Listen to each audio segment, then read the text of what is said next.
Welcome to Get the Facts, the program that provides you with information on government's policies and initiatives. I'm Carrie-Ann Smith-McIntosh, sitting in for Enthros Campbell.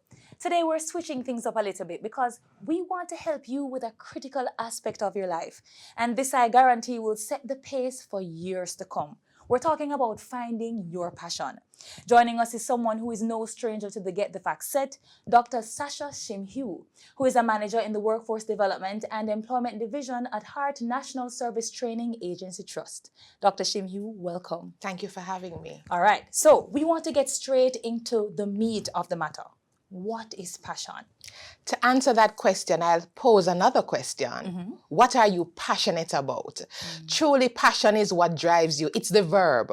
It is something that you think about late in the night. It wakes you up. You can't shake it any at all. You believe that your life will be complete once you are able to achieve or do these things. That's what passion really is. That thing in the bottom of your belly that you feel, having done that, life would be perfect. Wow. And does everyone have passion? Yes, but not everybody is in tune with their passion, and that's what makes the difference. Okay, so how do you discover your passion? And I would like a step-by-step process because, I need to connect with it. How do you discover it?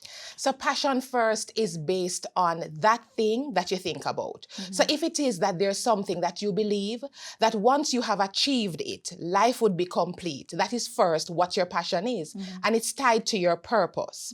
Having identified what your passion is, it requires more research. It's not just, okay, I love to speak, I'm going to be a great public speaker, so I'm going to quit my 9 to 5. It's really about researching what it will take to make sure that my passion is aligned with my purpose and is aligned with my pocket. So I also find out from other persons, how can this passion that I have lying deep within can be materialized?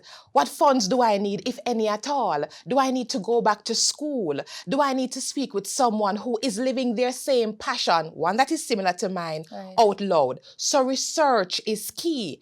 And in my case, I tie everything to that of spirituality. So I pray about it. Okay. And so that makes a difference for me. Okay, so can we just call it the 3 Ps? You said, sure. What? Passion, purpose, and pocket. Yes, and I want to add a 4th one, and prayer. And prayer. Yes. Okay, so I'm hearing that perhaps your passion can be turned into a money-making venture. I mean, is that what you're saying? And how do you do that, apart from just researching?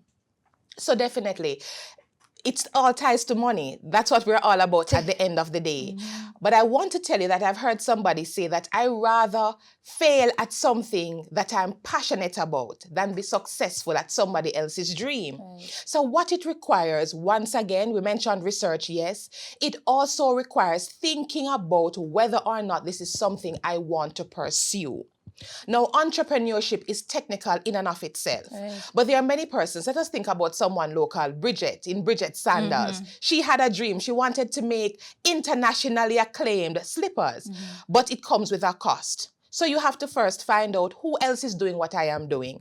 And even if someone else is doing it, it doesn't mean I'm going to fail. There are many patty companies, isn't that so? Yes. And in their own right, they all have the clientele and they're all doing well back at slippers. There are many slippers makers out there and entrepreneurs. But really what allows you to do well is what drives you inside. Is this something I want to pursue? Many persons fail because they lack that motivation. They lack that purpose inside them that says, come what may, I'm going to stick with it. So the Bible tells us to write our dreams down and make it plain. We have to make a note as to what it will take to fulfill this purpose. Will I need to go back to school? Do I need to share my dreams with somebody else who is in the business? Will I need to get a loan? Am I able to stand on my own? Will I need to partner?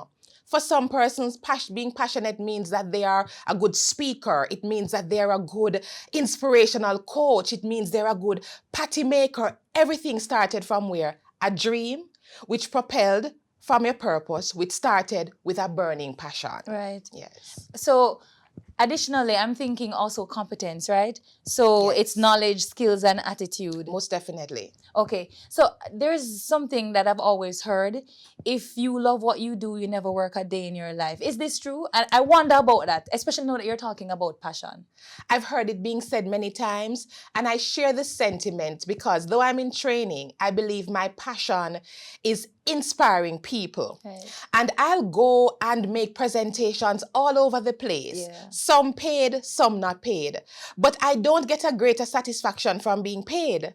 In fact, the satisfaction that I get is seeing the lives of persons change. Right. Many by saying what you have said has made a difference. Years down the road, I see someone who said, what you said to me allowed me to do some introspection and I'm a better person. Right. So really, at the end of the day, your passion has to be something that you believe in the long haul you will continue doing. It's not just for the here and now. It is for eternity. As long as your life is here, you will continue doing it. Awake, sleeping, you think about it. It drives you. It motivates you. Yes. You can't stop unless you are doing it. Okay, That's true. Okay, so we'll take a break right here, and then we'll return to talk more about finding your passion.